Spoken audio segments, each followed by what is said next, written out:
Hello everypony, my name is Moonlight and welcome to my studio. Today I would like to talk about another one of my childhood favorites, Jak and Daxter. For those of you who don't know who those heroes are, they are one of the original PlayStation mascots for the PlayStation 2.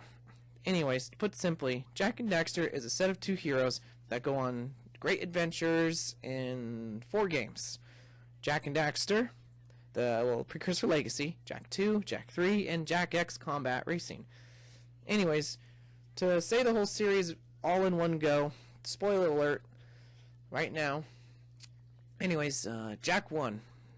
In this one, you're playing as Jak, with Daxter on his shoulder. You're embarking on a great journey to save the world from 2 evil villains. It's pretty simple, but really good story. In the second game, Jak 2, Jak enters. If you get the special ending unlock in the first game, it reveals that you unlock something with a great light. That great light is actually a gate that leads you into the future. Jak enters the future not knowing what's going on, and he gets sent into prison to be used as an experimental weapon. So anyways, and then 2 years later, still in that prison, he's finally free to get revenge on a guy named Baron Praxis, who's the guy in charge of Haven City that runs everything, that wanted Jak in the first place just for using it as a weapon. He didn't even get to explore or figure anything out where he was. All that happened was he just simply was captured and tossed into prison. Now, this is what bothers me when people always get disturbed by how dramatically changed everything was on Jak's character and why he's so angry all the time. Well, think about it. This was the early PlayStation era. Naughty Dog wanted to do a whole new idea, and the first game, from what I believe what they wanted to do is they wanted to develop a hero that the fans can grow up with and mature with. Because you see, Jak was 15 years old in the first game, and this is in canon because in Jak X it does explain this, and I'll get to that later.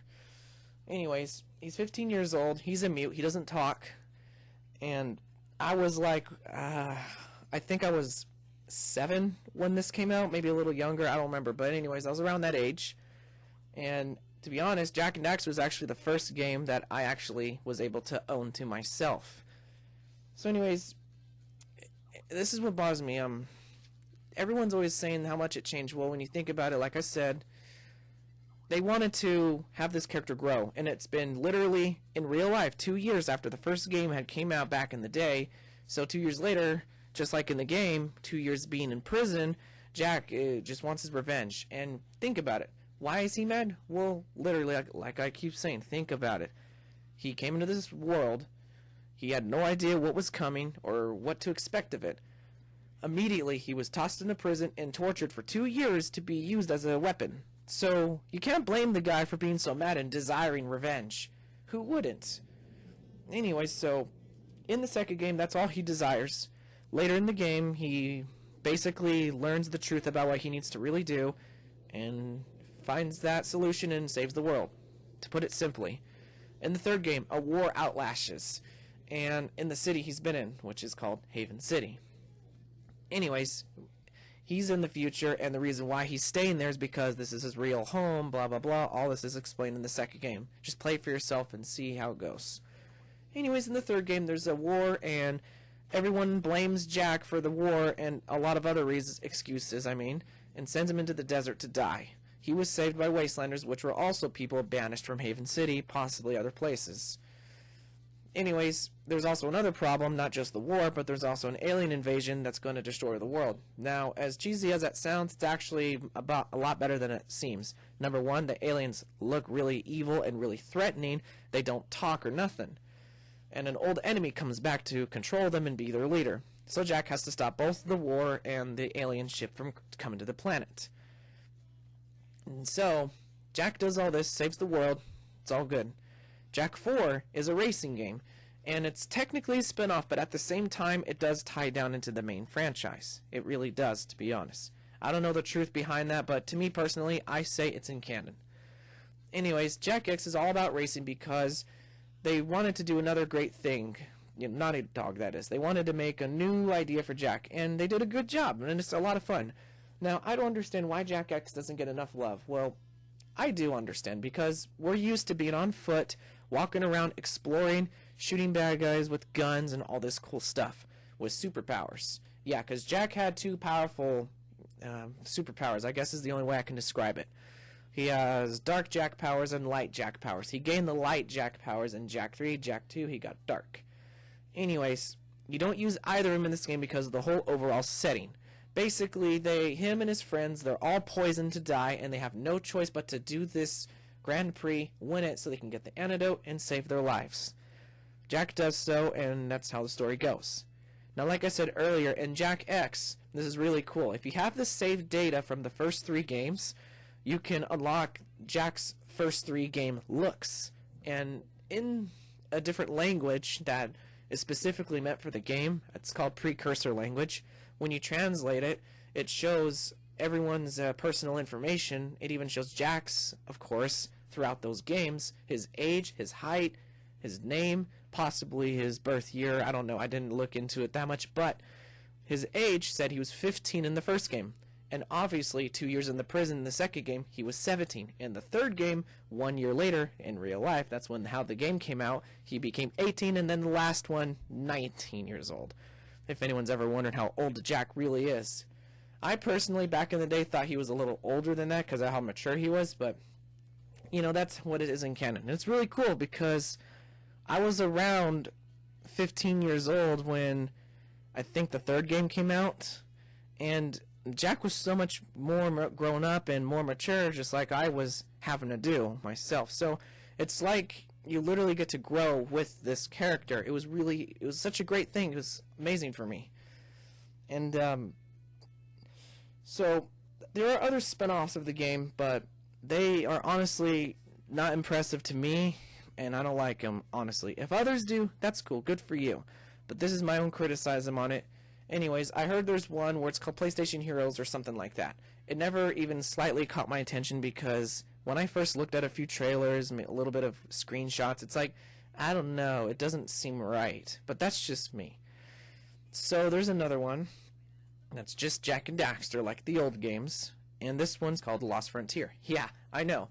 This game is horrible in any sense of the word, but if anyone likes it, I don't know how they would, but good for you. Like I said, if you like it, that's all you. I'm not going to judge you. Put it simply and bluntly, I hate it. It doesn't capture anything from the first 4 games. Jack is out of character, out of voice, all the other characters that we've grown to love, you know, like, if you know the characters, Sig, Ashlyn, Torn, Jinx, Samos, and Pecker, Onan, and all. None of them are in the game at all. The only familiar characters are Jack, Daxter, and Kira. And yes, I know that Kira is voiced by Tara Strong in Frontier, which is cool, but it wasn't the only one she voiced her, and she voiced her in the third game and Jack X, which was really cool, but I'll save the whole subject about that another time.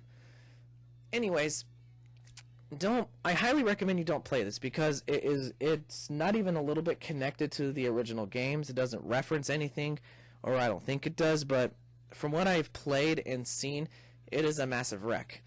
I mean, the gameplay sucks, the story's crap, and Jack he talks and behaves like he's younger than he was in the first game, because even in the first game, Jack had some great maturity to himself, despite that was his happiest days, you know, when he was really a happy guy before the second game and further, when he became, you know, more mature and grown up and all that good stuff. So yeah, he acts way out of character and youth-wise. Anyways, enough of that game. So overall, this franchise is incredible. It's rich with lots to do and so much to see. Now, it may not be much to do, but there is other things you can do. There are many Easter eggs. Mainly, they are glitches. Now, these aren't glitches that won't mess with the main gameplay at all. These are actually hidden Easter egg glitches where you can go outside of the game's boundaries or certain areas you can never normally access. And it's a lot of fun. I've done this a couple of times before and experimented. It's like you're playing the game in a whole nother way. It's like playing a second adventure. You're just going everywhere you can that you can possibly go back to in the game, because there's some areas you can't. And try to find the boundary limit. Try to find how you can access certain areas. It's really hard. It's not easy. So just, you know, explore and experiment, because there have been glitches like Glitch Land, where you can literally go through walls and go through the whole map, and the map's all glitch. It's crazy. It's a lot of fun. There's some in the palace. Those are my favorite. I've spent like half an hour, probably a little over an hour, trying to navigate, trying to find a way to the top of the roof. But I found out I couldn't go any further high up because, well, none of the objects were solid, unfortunately. But anyways, yeah, these games, they are rich with lots of good story, characters, and gameplay. And it's so sad that this series has stopped and it hasn't come back. Yeah, there have been rumors, that there is a fourth game, number 4, coming out. I personally don't believe it because the number 4 thing has been going on for, I think, 5 years, possibly more than that. So I'm highly convinced Jack has been done and is never coming back anytime soon. But if he does, oh man, am I going to be happy for that. Because I've been waiting for many years to see Jack return to the PlayStation 4 now. I was hoping for 3. Yeah, he did in an HD collection, but I'm talking about a new number 4 game, continuing what happened from those games. But the chances of that happening are so low to none that we best never get our hopes up, honestly, because at this point, it's hopeless. But yeah, Jack eventually, and actually it's getting to that point where he's getting forgotten and no one's talking about him anymore because he's long in the past, and there's some people out there, I even have friends that never even played these games before, and I highly recommend it. It has really great story. I mean, I almost promise you won't be disappointed. I mean, yeah, the first game is very childish in its own way. Well, you gotta understand, it's the first game. Give it a chance. It does have some not characteristics, what's the word? Some kind of a childish-like behavior from, like, Crash or the PlayStation 1 Spyro games and stuff like that. It has some elements of that because, honestly, some elements were kind of based off of those from what I've heard. But, you know, like I said, just give it a try.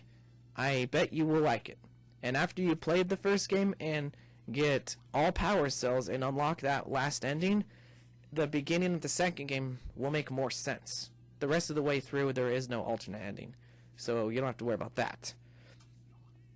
So yeah, well, that's all I can say about Jak and Daxter. I hope that you will give it a try and see for yourself how amazing those games are.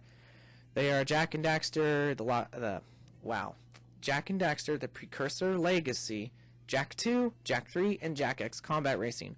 You can find them all on the PlayStation 2, and you can find the first 3 games on an HD collection for the PlayStation 3. And recently, I have heard news, and I'm going to get it someday, probably after BronyCon. I'm going to get a PS4, and hopefully it'll come out that time. They're going to make another HD collection. I think it's called PlayStation Classics, where it's going to have all 4 Jak games. Jak 1, 2, 3, and Jak X Combat Racing. Because Jak X Combat Racing never got an HD release on the PlayStation 3, which was disappointing, but you know, it's in the past, and now we're finally going to see an HD version of Jak X. So yeah, that's going to be really cool, and who knows, maybe I'll do a review on it or something later in the future if there's anything new about it. Anyways, that's all for this time. Thank you, every pony, and I hope you all have an awesome rest of your week. Take care, every pony.